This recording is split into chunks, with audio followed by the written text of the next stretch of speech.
What an awesome song that was. That was Blackwater by the Doobie Brothers. If you're ever listening for some feel-good music, Doobie Brothers absolutely is a great go-to. So, it is time for dun dun dun dun dun. I need a jingle. I need an intro. You know, I actually have a couple people working on that for me. Because I think for my good news portion of my show, and for my positive power show in general, that I should. I see other people, they have their little jingles. Very cool, right? So I think I need something like that. So like I say, I mentioned it to Steve here at Playfair Music. I think I mentioned it to Darcy. Another friend of mine, Jay, he was going to look at that for me. So at some point, that would be pretty cool, right? To have I don't know, it'll be a surprise for both of us. So in the meantime, let's get serious. Time for the good news. Oh, life's so short. Let's not take it so serious, right? But the first story, I think, is extremely interesting because, we get caught in the flow of what we think to be true. And quite often we get caught up thinking that all these animals are going extinct. We talk about the pros and the cons of things. Like, for example, excuse me, global warming. So, it's terrible. The world is warming. It's terrible that the ice is melting and the water is raising, right? I get it. I totally get it. But do you know there is some positives in there? Do you realize, excuse me, do you realize that there are fish and different animals in the water, animals, not animals, creatures, whatever, in the water that are now eating better than ever? Now, because of the water temperature change and because they can get into places they could never get to before, they are abundant. They are flourishing. They are doing absolutely wonderful. So it's the yin and the yang. Like they say, for everything that happens, for every action, there's an equal and opposite reaction. True story, right? So we live in this wonderful, big, huge planet. And quite often we think we know what's going on, but we don't know. Look at the ocean, for example. There's so many spots of the ocean that have never been touched by man. There's places where it's so deep, right? Like, for example, the Loch Ness Monster, the Ogopogo, which is the BC, Canada version of the Loch Ness Monster. Some people believe, and I actually have a sister, my sister Roxanne, lives in BC, and she lives in Penticton. I don't know if she still lives there right now, but she did live in Penticton for a long time. Excuse me, which is right at the top of the Okanagan Lake, and that's where the Ogopogo lives. Now, if you ask her, she will tell you that a lot of people believe that there are tunnels within the lakes that connect to the oceans, that connect to other parts of the world. And that's where these creatures are living. Excuse me. Not saying I believe that. I'm just saying, how can I say she's a liar? How can I say she's a liar if no one's ever gone into those areas? Food for thought. Something to think about. So, on that note, this is a pretty cool little story, I think. Because quite often people are like, oh, all this bad stuff's happening and there's nothing good and da-da-da, and all these animals going extinct. And, sometimes that is the cycle. Sometimes they're all cycles. You look back at writings on walls and different charts and things that people have left of times gone by. Quite often that's what it is. It's cycles. So, this is pretty cool. It's been 42 years since anyone has seen this elusive little salamander. But when someone spotted one hiding in the jungle last month, it was under the most unlikely circumstances. 27-year-old forest guard Ramos Leon Thomas was eating his lunch on the outskirts of the Finca San Isidro Amphibian Reserve in Guatemala when he spotted a small black and gold amphibian hiding in the bush. The tiny lizard, which is known as Jackson's climbing salamander, was thought to be extinct until Leon Thomas found him on his lunch break. The forest guard only recognized him because local conservationists have held workshops with the reservation staff on what the fabled critter looked like.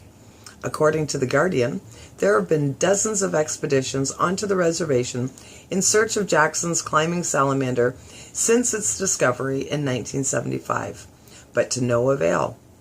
Leon Thomas recognized the salamander from the workshop, snapped some photos, and sent them to Carlos Vasquez Almazan, the amphibian coordinator with the Foundation of Eco Development and Conservation. Vasquez, who has reportedly made 30 different voyages into the jungle in search of the salamander, could not believe his eyes. I took deep breaths for a couple of hours until they managed to send me a photo through WhatsApp because the region is remote and there is little good internet signal, Vasquez told The Guardian. It was definitely the sought-after and awaited Jackson's climbing salamander. Vasquez currently believes that no one was able to find Jackson's climbing salamander over the course of the last 42 years because they were looking in the wrong place. While researchers have investigated the region in which the amphibian was first discovered in 1975, Leon Thomas found it at a higher altitude. This may be due to warmer climates pushing animal species to higher grounds in search of cooler environments. What a novel concept. Weren't we just talking about that? Now that scientists know that Jackson's climbing salamander is not extinct, surveys will be conducted on the area to ascertain how many salamanders are in the population.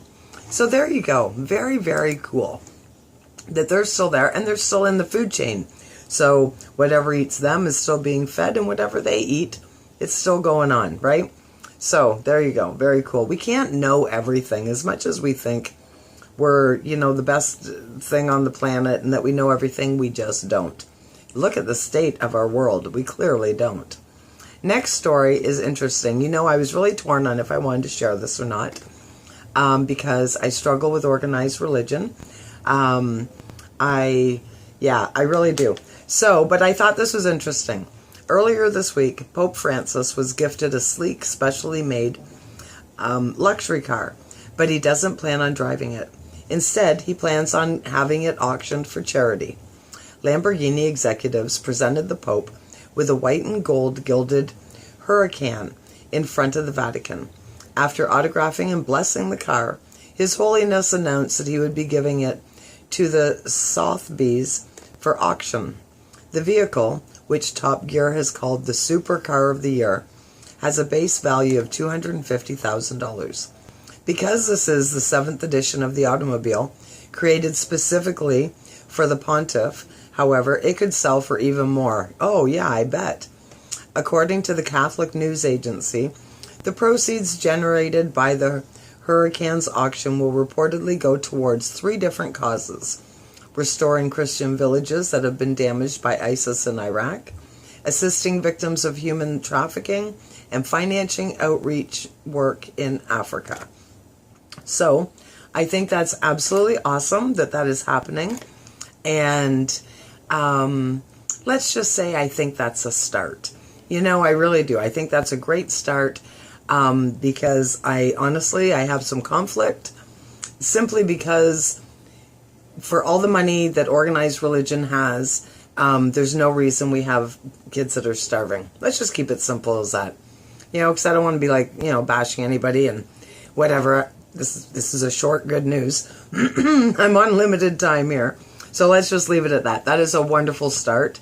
And if he keeps doing stuff like that, where they liquidate some stuff that they have, that is high value items that serve no purpose except for in reflection, then I think that would be a wonderful thing, and we could help out the world as a whole. Because at the end of the day, we're humans. We need to band together. Let's all join in my love revolution, right? So very important. And I know you're doing it. I know you're doing it because I believe in you, and I know, and you're telling me, and I'm finding all these positive stories. So here's my last story today, which is very cool. A chance meeting. Really?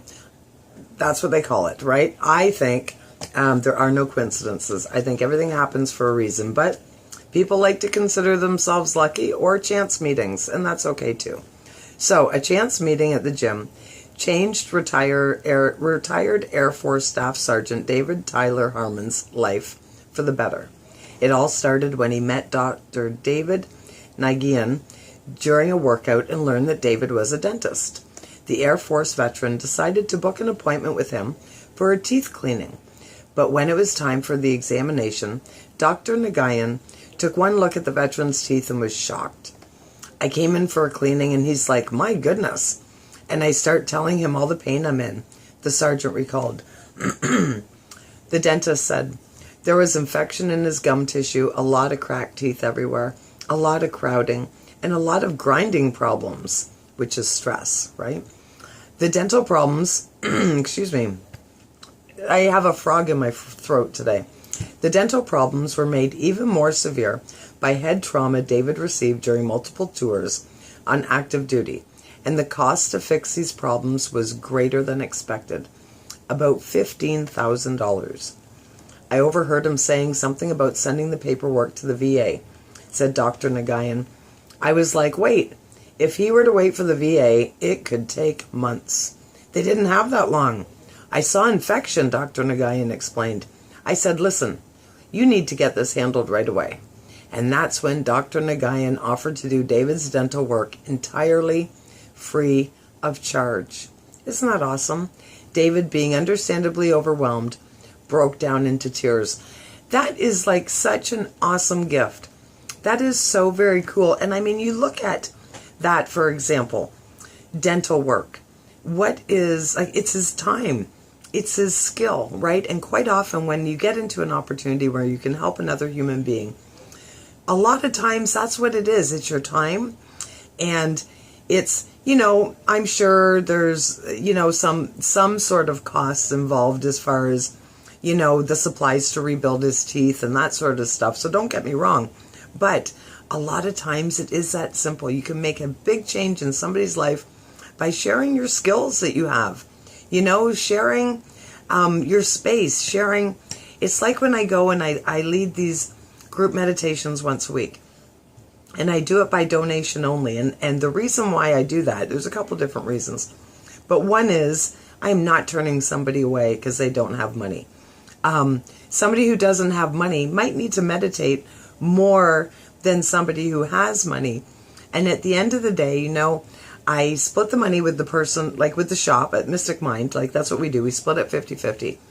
And so you can look at that different ways. Sometimes when the donations aren't high, I could think, oh, well, they're not very high and da-da-da-da. And I could get all, Debbie Downer about it. Sorry, Debbie.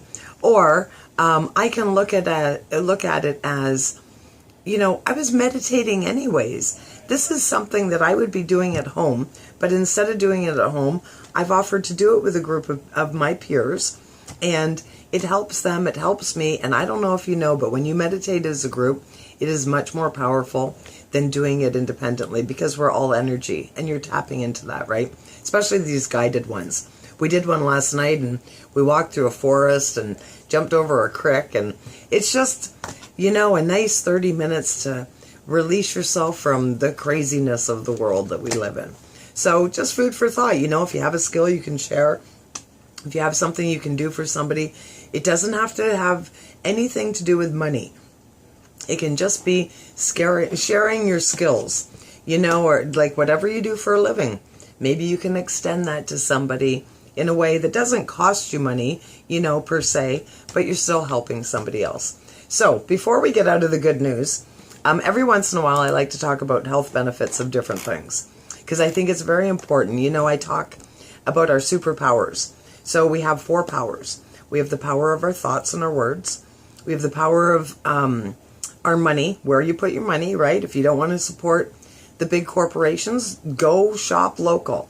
So you have the power of your money, the power of your thoughts and your words, the power of your food, and the power of your medicine. And quite often they're intertwined in together. So just thought I'd share the many benefits of sweet potatoes. So sweet potatoes, you see them around quite often. And if you like them, they can really help you. They're full of vitamin A and vitamin C and also vitamin E, which is excellent for your health, and it's also excellent for your complexion. If you're very vain and you want flawless skin, you should eat sweet potatoes. They cure dry and cracked heels. They heal the dark eye circles and eye puffiness. Maybe I need that. They improve skin texture, moisturize the skin, maintain the elasticity of your skin. Less wrinkles, very good. Prevents premature aging. I need to really start eating some. Treats oily skin. There's benefits for the hair. So that's really good. Boosts your immune system. Good source of iron. Promotes metabolism and treats premenstrual symptoms. Oh, I wonder if it helps with hot flashes. That'd be very cool. Antioxidants as well. High in antioxidants. So, we were talking earlier in the show about miracles, that we're surrounded by miracles. And you keep it simple. Does a miracle have to be parting the sea? No. Does a miracle have to be turning water to wine? No, but that'd be awesome. Be very cool. But it can be as simple as, here we are, these walking miracles that are perfect in our imperfections, and all around us is growing the medicine we need to make us our abundant self. The medicine that we need is all around us to keep us healthy, to keep us reproducing, to keep us in our best fit self, right? When you look at where the diseases are rampant in the world, it's where they have the most processed food. I'm not making this up. This is real. You can look it up yourself. I just went through this with a friend of mine yesterday. We were talking about diabetes, and it is all over the world, but you can tell when you look at the map, and there is a map of where it is the worst, it's wherever the most processed food is. Coincidence? I think not. So there you go. There's your good news for today. I hope you enjoyed it. I totally enjoy sharing it with you. If you go to the Facebook Positive Power page, you can see all the articles right there. Sometimes there's a picture or a video that goes with it. So I encourage you to do that. But you know what? We're busy people. These are busy times, which is part of the reason why, I know and I appreciate that you catch this stuff when you can. So there you go. We're going to go back to some good music before we wrap this up. What a great day it is. I hope you're enjoying it too.